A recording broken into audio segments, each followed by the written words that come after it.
patnubay at gabay ng magulang ay kailangan sa mga batang manonood. Maghihintay sa'yo, maghihintay ako.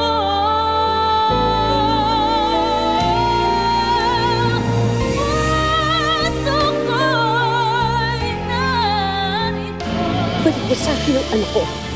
At huwag ka magtatangkang tumawag ng gwatsa, kundi itutuloy ko talaga ito.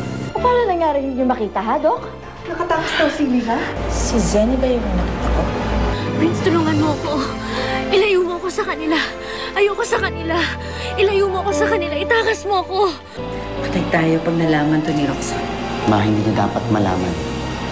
Si Aling Zenny, siya yung dapat makaalam nito. Ano nangyari sa'yo? Si Zenny ang gumawa nito, tita. Dahil sa paghahanap kay Lira. At kung wala dito si Lira, si Zenny lang ang makakatuntun sa kanya. Kaya kailangan ko siyang sundan. Dahil hindi dapat makalusot sa akin si Lira, tita. Eh baka pwede tayo magpatulong sa mga polis. Yun na nga ang problema. Si Lira mismo ang ayaw sumama. Pinagtabuyan nga kami. Ano magagawa ng polis kung papalabasin naman nila ay hindi naman napipilitan si Lira? Pero imposibleng hindi siya napipilitan eh. Pumunta tayo doon, tapos kunin natin si Lira. Kahit magkagulo. Hindi nga ganun eh. Maniwala ka sa akin. Pero, Mars, si Lira. Abay, nakalaro ko sa nakalimutan mo ba? Wala. Tumakas siya doon. At inisip ko na dito siya dumiretso. Wala pa siya. Wala dito. Wala. Saan nagpunta ang anak ko? Baka si Lira yan. Prince? Saan? Sige, pupunta na kami dyan. Sige, sige. Bye. Si Prince yun. Isinugod niya si Lira sa ospital. Halika na. Dali. Bakit daw? Oo, sige, alika na. Okay, sige, alika na. Halika na.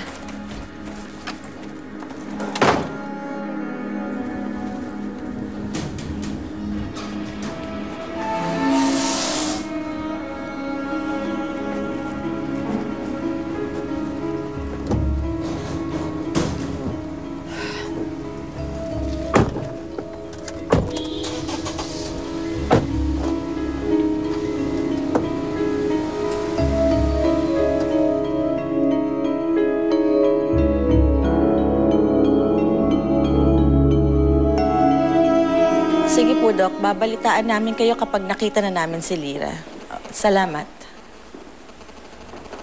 Makita? Bakit nawawala ba si Lira? Tumakas si Lira ng ospital. Hindi na namin alam kung nasaan siya.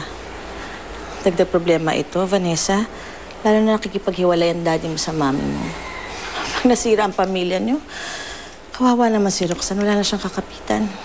Eh, kasalanan naman ni Mami lahat to eh. Vanessa, huwag kang magsalita ng ganyan. Lola, isang anak lang ni Mami ang namatay. Isa lang. Pero kinalimutan niya kami lahat. Kinalimutan niya kami ni Daddy. Kaya tinan mo, pati si Daddy umalis na.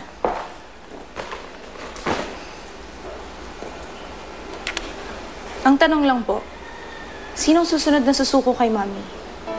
Kayo? Ako? Alam niyo, matagal ko nang tinatanong sa sarili ko kung bakit hindi pa ako sumuko noon pa.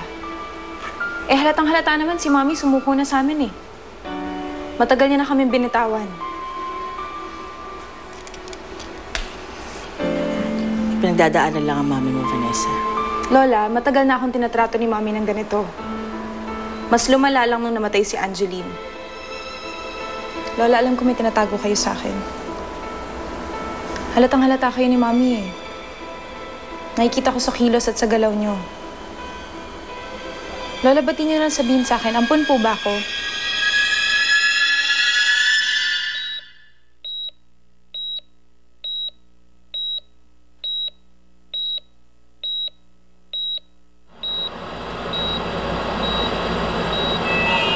Prince? Nasaan ako? Nasa ibang ospital ka. Hinimatay ka kanina eh. Kaya ka nila dito. Lira, ligtas ka na. Hindi ka na natutugtong ni Tita Roxanne. Si Inay. Tinawagan ko na siya. Papunta na sila dito. Salamat, Prince. Maraming salamat.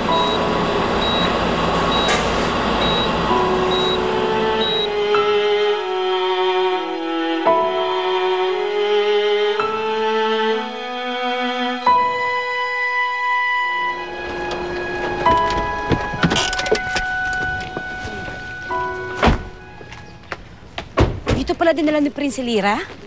Doon po tayo.